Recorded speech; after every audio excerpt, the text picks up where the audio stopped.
Thank you so much, Dr. Abhi. It's a pleasure that we started out on this conversation. And the part before you introducing me was not on record. So, welcome, good morning, everyone, and thank you for joining us today for this fantastic and really exciting session that we're all looking forward to. We at Paths to Publication are so excited to explore key aspects of academic writing, publishing, research, and grants. These are some critical components for graduate experience. And for those of you who are new to Paths to Publication, it is a virtual event hosted by the Center for Research and Development in Dual Language and Literacy Acquisition, ELRC Education Outreach, and the Graduate Student Advisory Council. Our goal here is to provide graduate students with essential insights and guidance to primarily navigate the academic publishing process.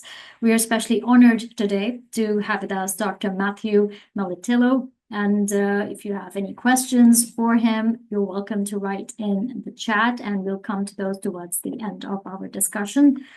And now it's my pleasure to introduce our speaker.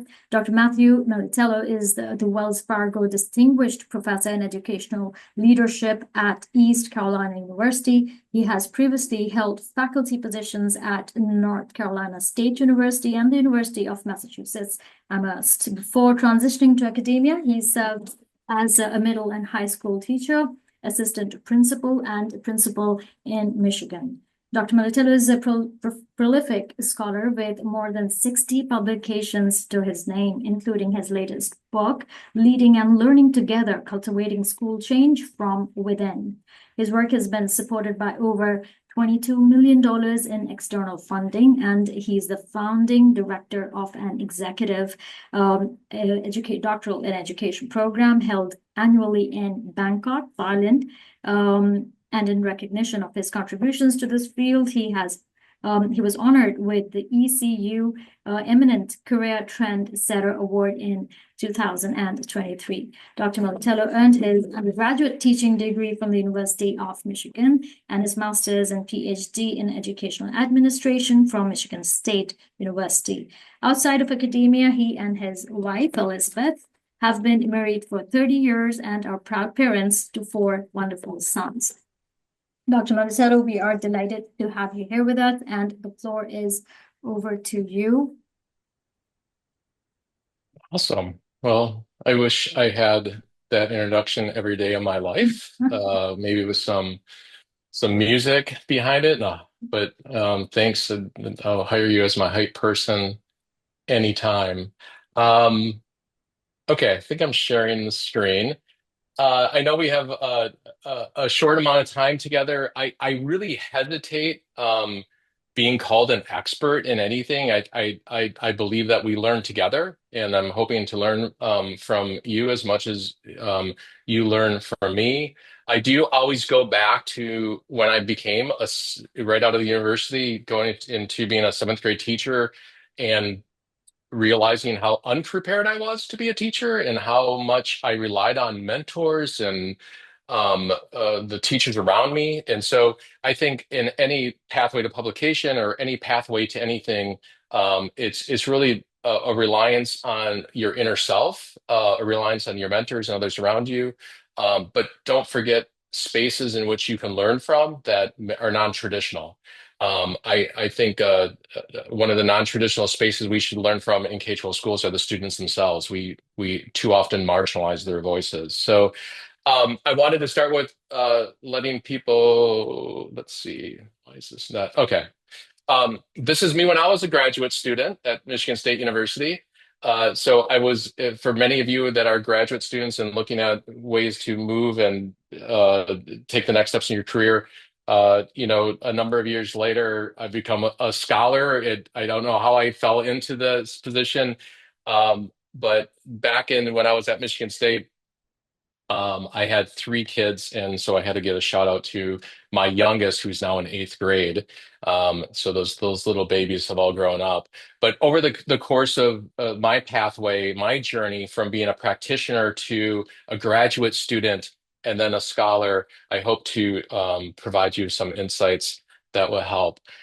Um, any meeting I have, whether it's a class meeting or anything online, and students that I have utilize these same kinds of roadmaps or agenda, we always put something together so that we make sure it's as interactive as possible and creates some kind of a learning environment.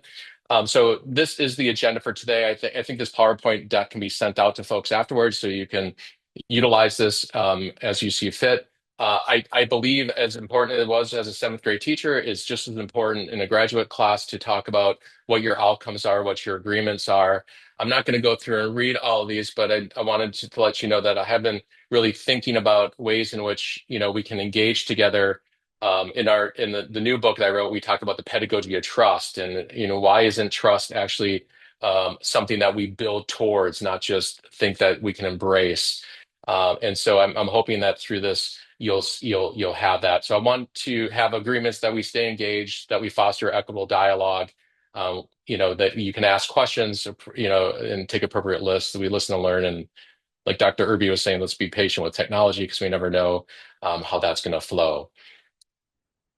The word exchange to me is vitally important. One of the early books I wrote was about reframing community partnerships in education. It really was focused on the power of place and the wisdom of people, two things that we don't often really think enough about. But the book for my students and people I work with, it's known as the Community Learning Exchange book. We tried to get the publisher to change the name, and we couldn't do it. But it really is about how we learn with and in the community. And the axioms that drove the book again are here, but it really is about situating the people that are closest to the issues to discover and lean on to find the solutions to issues, and to move away from deficit-laden language and to think about hope and change and assets and dreams. And I hate the term now more than ever, but let's be honest that we need more exchange, we need more honest dialogue, and we need to really think about the hope and change that we want to build upon. So, because of that, and because of what I believe in exchange work, I'd like to start with two things that are we always do. And I'm not going to do dynamic mindfulness with all of you, but I do hope that this is something that you think about doing in terms of how you breathe your way into spaces. You're all super busy today, just like I was. I was doing some grant work, and now I have to transition to this. So I had to take a couple breaths. I had to think about being mindful of my actions and centering myself in a new space. And I know you as graduate students, when I started my program at Michigan State, I was still a principal of a school, and I would run from being a principal where I felt pretty confident that I knew what I was doing, and I started a doc program where I wasn't confident. I didn't think I knew what I was doing, and I had imposter syndrome. And so I wish I had known some of these techniques of breathing my way into new spaces. Um, this is scientific as well. I work with the Niroga Institute in the Bay Area of California. There's a lot of brain research, especially around adolescents, and how when they come into classes and they are hungry or they've had a bad day, a bad night, that simple techniques of breathing and moving, transitioning yourself in new spaces work. So I hope that's something I'm going to come back to again toward the end of this presentation. We also start with our personal narratives. Personal narratives, I don't want to, for those of you in the field of education, a lot of people call these anticipatory sets. I don't call them participatory sets because instead we talk about how you bring your own, this is John Dewey stuff, right? How you bring your own prior knowledge, life experiences, and your personal interests, the trilogy of those things, how you bring them to bear on a new topic or something that's happening. And so we always try to connect it, a personal narrative, to what our outcomes are. Today, our outcomes are to think about your pathways to publications and learning from one person, just one person's experiences, me, of what I've seen with my students and myself that you may be able to bring to bear in your work.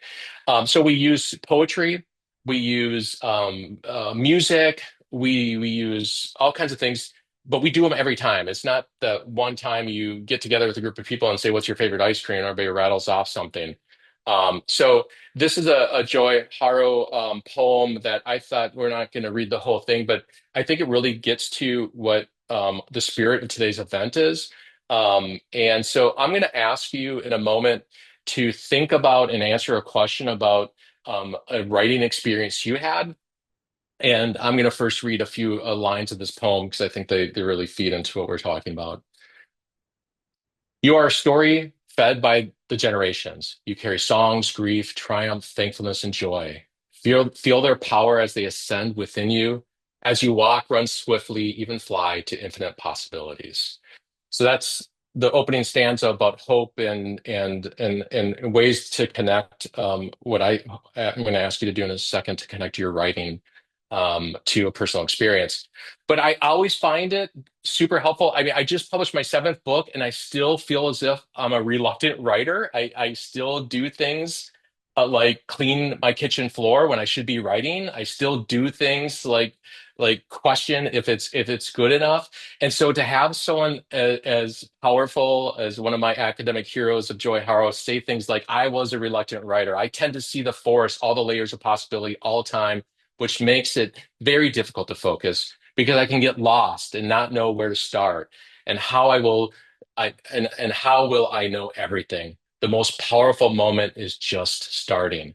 So when I get stuck, when I get paralyzed with writing, I go back to some of people that inspire me like this to know that even those that are incredibly prolific, not everybody can be an Ernest Hemingway and a Neruda and wake up at 4 o'clock in the morning and pound out 10,000 words every day. Some of us actually struggle with writing. But the most important is catching the light. So starting anywhere is just super important. So because of the sake of time, I know that we have a hard stop at 11:30 so that I can answer some questions. Traditionally, I put people into breakout rooms and ask them to do a personal narrative. But instead, I'm going to give you just a moment. And if you want to use the chat feature to put in an answer to this question, you are free to do so. But I do want you to take some think time. I'm not a proponent of wait time. I don't know what wait time is. It's an unscientific way to be bored and lazy. Think time is supposed to be space in which you think about something, to get ready to answer something, to provide your exchange, your way, your knowledge. And so I'm going to give you just a few minutes of think time. Again, you can share it in the chat, or you can just think to yourself. But I want you to connect personally with today's topic. So think about something that you wrote that you were proud of. What was it? When was it? What was the audience? Was it something that you wrote in second grade that an auntie or uncle read that they said something and gave you accolades and you're proud of? Was it something that didn't happen till later? I know for me, it wasn't until graduate school. I became a professor because of one. I became a professor because a professor at Michigan State University wrote something on one of my academic papers that said he gave no feedback like other professors did. I had a lot of red ink all over, but his feedback was best paper in class by far. Have you ever thought about being a professor? That was it. I became a professor because of that, and I was in my 30s. It was crazy. So just take a moment, share it in the chat if you feel compelled. But take this moment of reflection. You don't always get these times to think about something very personal.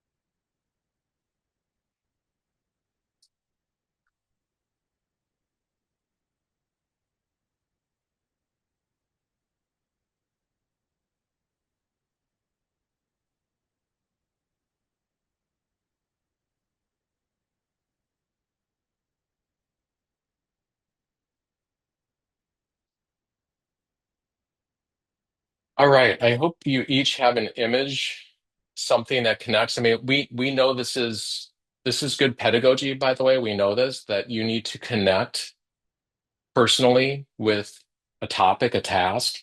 And so I hope you hold this. I hope you hold this image um, of of that time, that space where you wrote something you were proud of.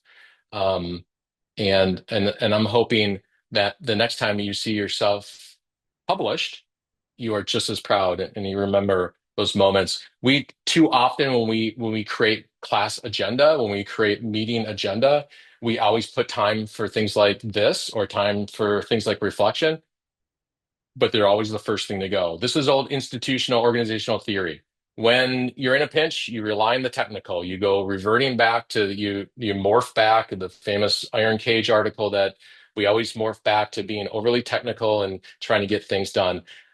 Personal narratives and reflection should never be something that you cut out of what you do. That includes your writing. So I want to provide a brief, what I consider the perfect storm. I think that when people often think about writing, they think about the technical aspects of it. Writing can be super lonely.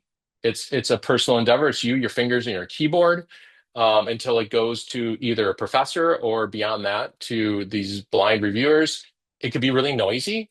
It's, am I writing the right thing? What's happening? It could be tedious. I didn't add some other words in here. Like I said, my when I was doing my dissertation, my house was never so clean because I hate cleaning, but I always found different things to do instead of writing. I want to flip the script on this though. Can the technical be creative? Can the lonely be collaborative? Can the noise actually be signals for what you should be doing? And should the tedious become inspirational? That we need to live in the land of assets. It's too easy for us to slide into the technical, the lonely, the noisy, the tedious. And so I am hoping that we start to catch that light, as Joy talks about. And I'm going to talk about four different aspects. Again, this is just my vantage point of the world and my experiences, but I want to talk about how to move from an idea to publication. We're going to talk about selecting the topic itself, the outlet, the process, and then we're going to finish by returning to what we began with mindfulness. So part of it is your topic. I, I you need to write around your passions. You need to write. You are all in graduate programs. I surely do hope it's because you are at the intersection of what you desire, what you're at least good at. You think, I mean, you might not think you're good at it, but you are. That's why you're selected for this program. And the intersectionality of that, your assets and your passions, with the significance of the world and your community, whether it's in the College of Education, the College of Business, um, that you have an idea of what topics and timeliness and necessity and how you might want to liberate those forces out there, where those intersect is vitally important. So, Aristotle talked about this. He talked about, your talents. Um, need to cross where the world's needs are. I use this graph so often, and it's so important to understand that where your passions lie and what the needs of your community, and if it's even a graduate community or it's going to be the community, your professional community, that intersectionality is where your work is. The liberation theologist Frederick Buechner said that the place where your deep gladness and the world's hungers meet is that section.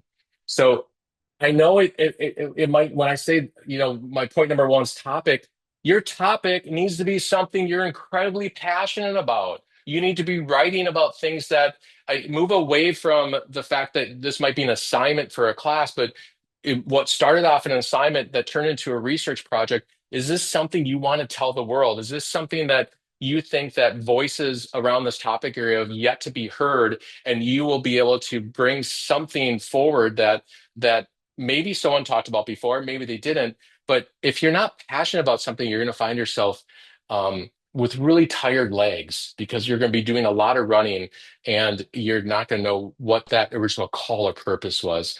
Um, so please think about that. The second was outlet. This is actually, I know there's a lot of bullet points here. Again, we can send this deck out, but this is really important. I mean, I see a lot of my graduate students often sending things to wrong outlets. They might have a really small piece and they're sending it to a high-end journal that has a 4% acceptance rate, or they might be sending a piece that to a journal that has a totally different call. So you have to do your homework. You have to find what the call for the journal is and what your topic is. You need to actually reach into you don't have to subscribe to these different journals to actually obtain sample articles, but you need to download sample articles. You need to look at what like topics there are. Do they have research methodologies that are in alignment with yours? Um, and point number three, the bullet number three, I think is one of the absolute most important. And that is to download and decipher, decode what the structure of the articles are. So, for example, articles like Journal of Educational Administration in my field, I know that their literature review is going to be not more than 4 or 5 paragraphs. And so when I work with graduate students and they start, using their dissertation, pulling things in, and they have, 5, 6 pages in the lit review, see that's just not going to fly. You're automatically going to be over the number of pages. You need to see most, if not all, journals have they have a text. You have to read the text. What's the text of that journal? Oh, okay. So I can't spend more than, a page on the research methodology, or they're really heavy on, toward the end of the article, the ones that are accepted really bring theory back into my findings. So I can't overstress this enough. You need to write toward what you're trying to get. Some of you were listening to the conversation. Dr. Irby and I were talking about this grant that I had taken away recently, and people were asking me at the university, was it written towards DEI? The answer is clearly yes. One, I personally believe it. But two, the original grant said it had to be focused on efforts to, replenish the pipeline that looks more like the communities in which you reside. And so I wrote toward that call. If I didn't write toward the call, I wouldn't have got the grant. You need to write toward the call of a paper, of a publication, so you can actually you won't be thrown out right away. So I see this. I'm a reviewer on a number of journals, and I see this a lot, that things come in that they're so out of whack that you don't even get to the substance of what's written, because the parameters might be 40 pages and they're sending a 60-page document, or they're out of whack with different structure elements. So there's other key elements here, looking at the acceptance rate, making sure it's a peer refereed art, versus editor reviewed. That depends on what your outlet, and what, if you're going for tenure, for example, you should be thinking about those kinds of things. There are a whole new set of publications out there that are charging money. I would avoid those like the plague, and really focus more on what you need professionally, or what audience you want to serve. Right. So if you want to write a shorter piece to get out to the professional audience, a peer-reviewed article might not be your outlet. You might want to do something that gets into professional hands, like professional journals, a little quicker. But please, if you don't leave with anything today, think about absolutely creating a skeleton. Picking your publication early is super important to make sure it's a fit, and then creating a skeleton of what typical articles look like in that publication, and then write toward that specific style. The third point was about process. What is your process? When do you write? When do you feel most comfortable writing, and finding new normative practices? I'm recruiting for a new cohort in our international cohort right now, and I said to some of the people that are prospective students, I said, to enter a doc program, you're gonna have to give up something. Or you have to carve out new spaces. It's a lot of work, and you can't give up your job. If you're coming as a part-time student, you can't give up your family, you can't give up your spiritual life, but something's got to give. And for me, it was getting up at 5 o'clock in the morning and writing every day, even though I hated that when I was a doc student. That was something I just had to get into my repertoire of doing, because otherwise I would have never finished things. Thinking about the style of writing and what you do is really important, and having to shift your style toward the specific journals you're writing for, to think about that. And the last thing I'd say about this, and it's no small feature, is making sure that you're getting feedback from people that are giving you honest feedback. Too often we get into the land of the nice, and people read something, oh, that's a good piece. I like that, without giving you real critical, friendly feedback. It's just incredibly important to have those people that are in your life. Artificial intelligence, my students ask me about this all the time. I say, if you're not using it, you're behind the times. If you're not using AI, there's a problem. I put into Chat GPT what I should be talking about today. I said, what are the top 10 things that I should be talking to graduate students about? This is what popped up.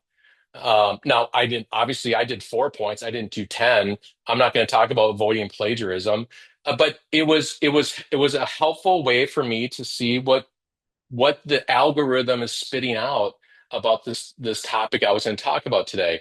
If you're not using Grammarly, that's a problem. If you're not using some of these, actually, I'll show you some of the AI resources I just put together for some of my students. Research Rabbit is an incredible program to help with lit reviews. The Elicit is got a free version of it that really helps as well. Notebook LM, if you haven't played around with this one, this is incredible.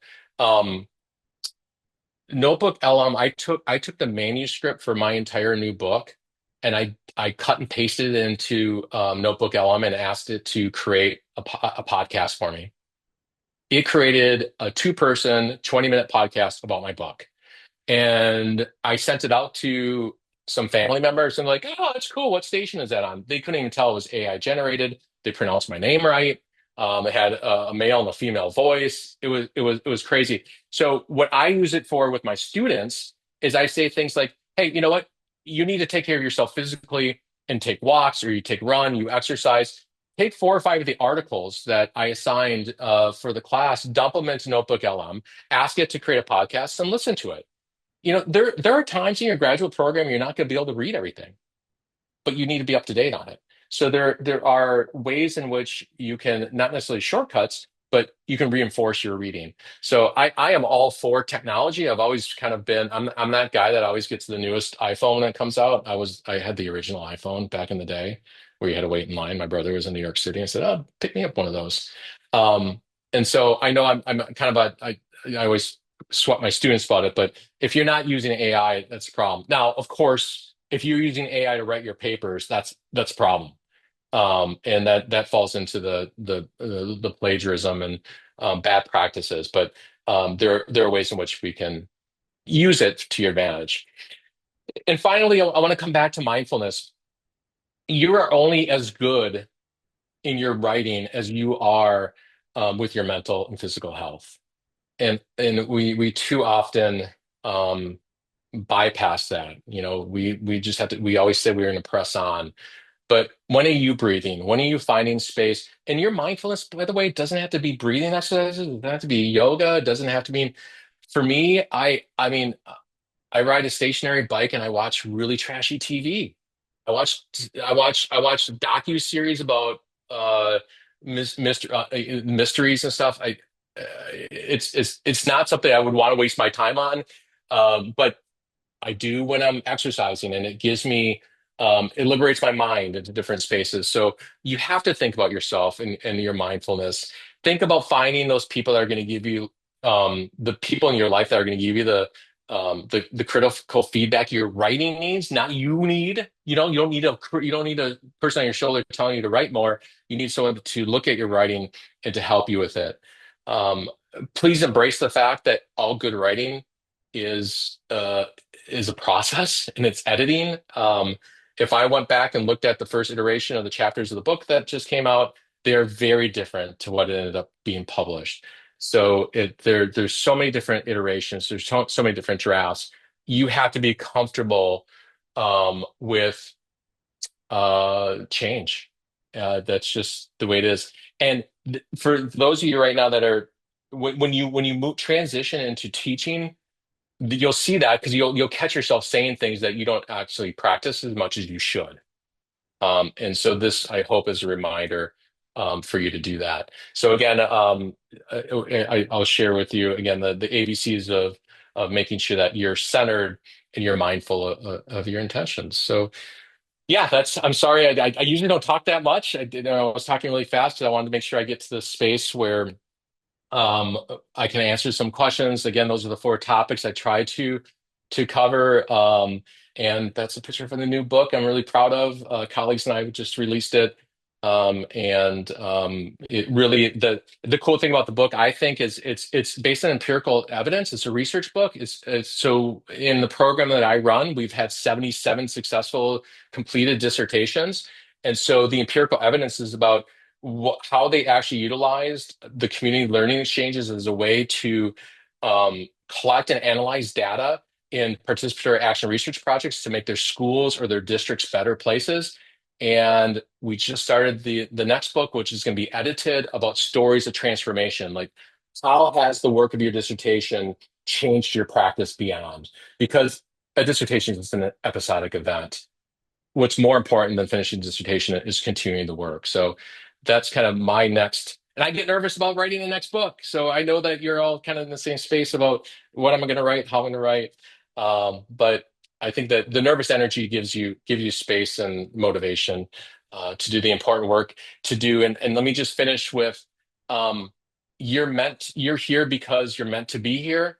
Your voice needs to be heard. You need to push out your ideas out there to see what sticks for others. You never know how inspirational you can be, and the words that you have can be, and how your research and putting out there can actually affect a lot of practice. So take the leap, move forward, and just be relentless with your pathway to publication.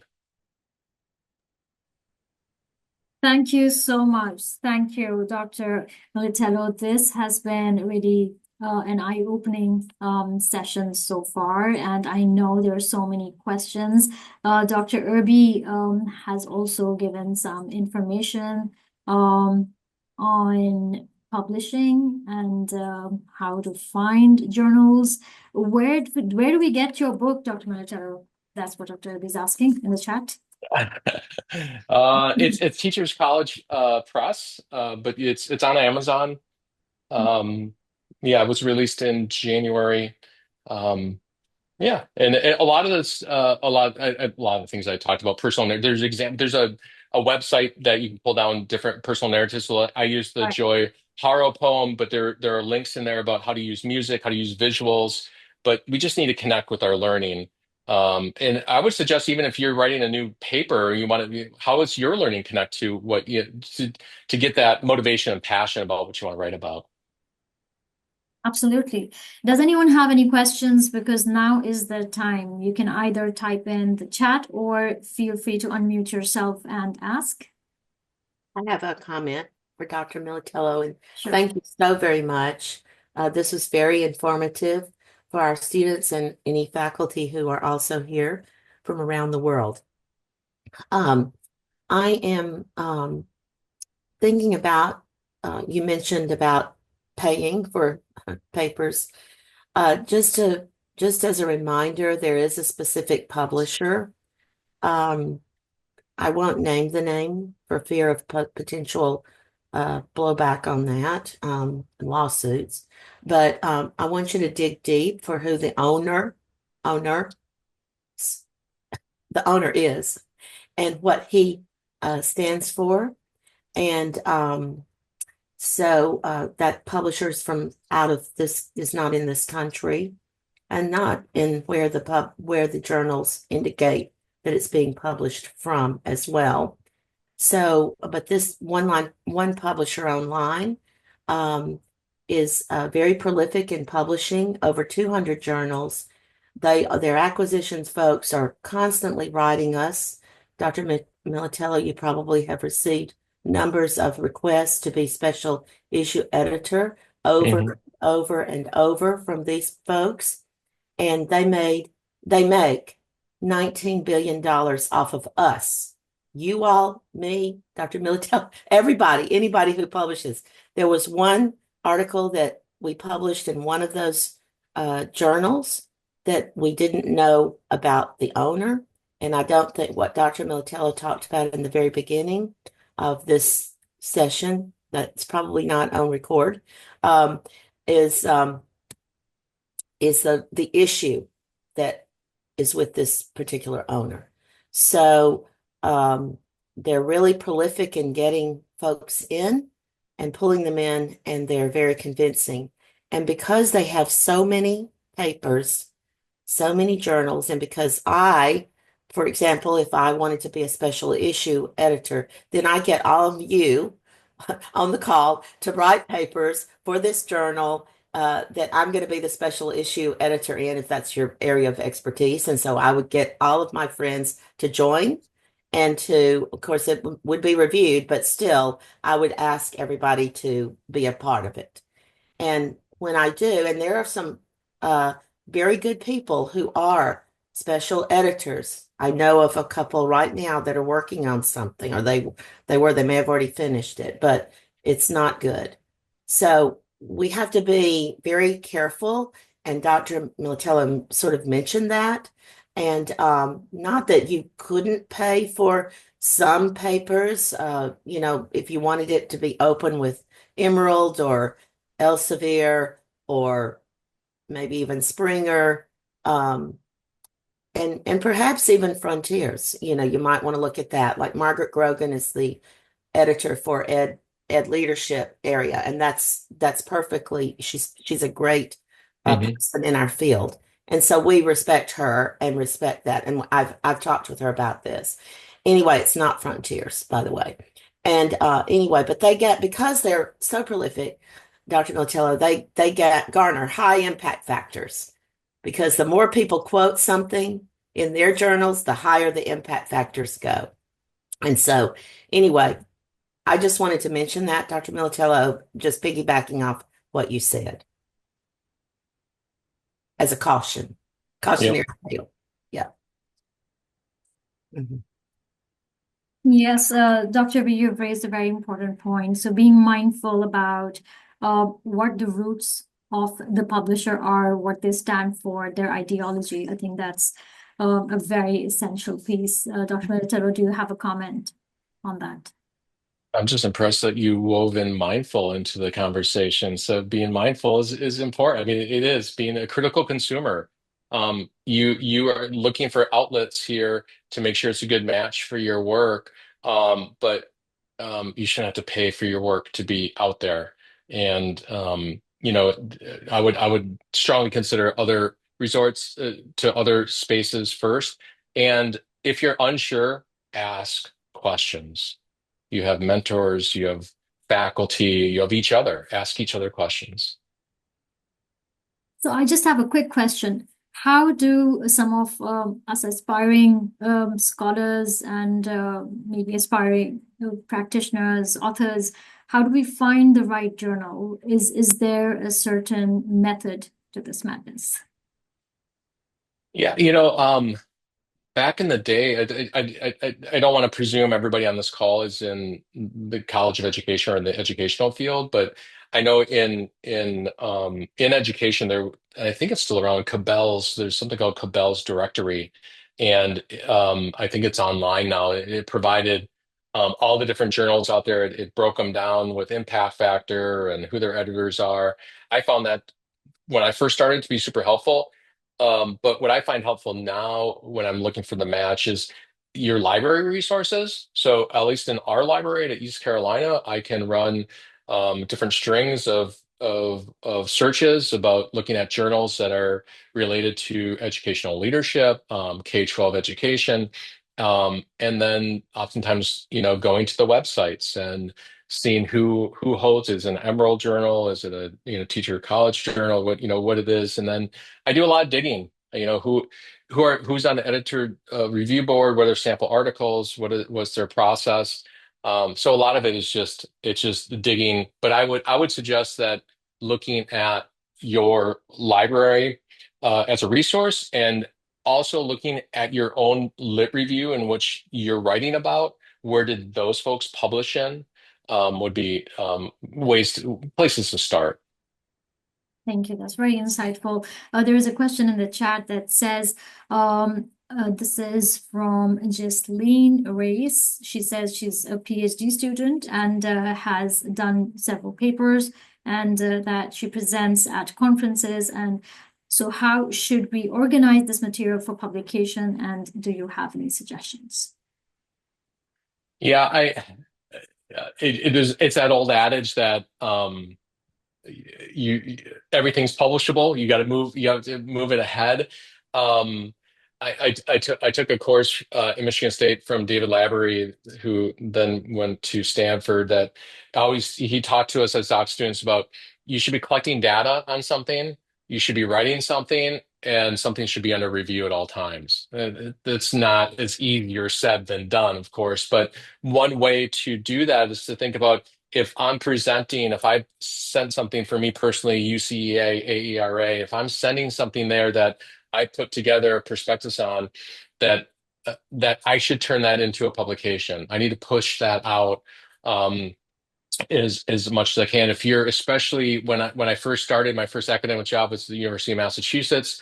I was a deer in the headlights. I came from a K-12 school. I knew how schools operated. I went to university and nobody was telling me what to do. There were no bells, and I had to figure things out myself. And I had to get into a rhythm. And one of the rhythms was I would apply for a lot of professional conferences and go to them and use that prospectus and turn it into a paper, or I had a draft of a paper that got accepted, and then I would, because then when you're presenting it, you also have the opportunity to ask other people in the audience, where what outlet might this be good for, or people will share that with you. I've been into a number of professional conferences where people have asked, have you published this, or it would be a great fit in this journal, or this. I'm writing a book, and would you be willing to write a book chapter on this? So, I think you almost have to everything that you have be at the ready of what's my pathway now to get this published. Fantastic. I hope that answers it. Beautiful. The takeaway for me, Dr. Militello, is when you said that we are at the intersectionality of your passions, aspirations, skills, and what you give back to the community. I think that is the big takeaway for me because I think for a lot of us, we come from a certain school of thought that does connect to community and what we can give back. So I really appreciate it. We have run out of time. There's so much more to talk to you about, but we hope to have at some point a follow-up session, and maybe we'll get to see you in one of Dr. Irby's podcasts. Thank you, Dr. Irby. Any words you would like to add to this? Thank you so much, Dr. Militello, for your wonderful words of wisdom and your suggestions, recommendations for everyone on the call here today.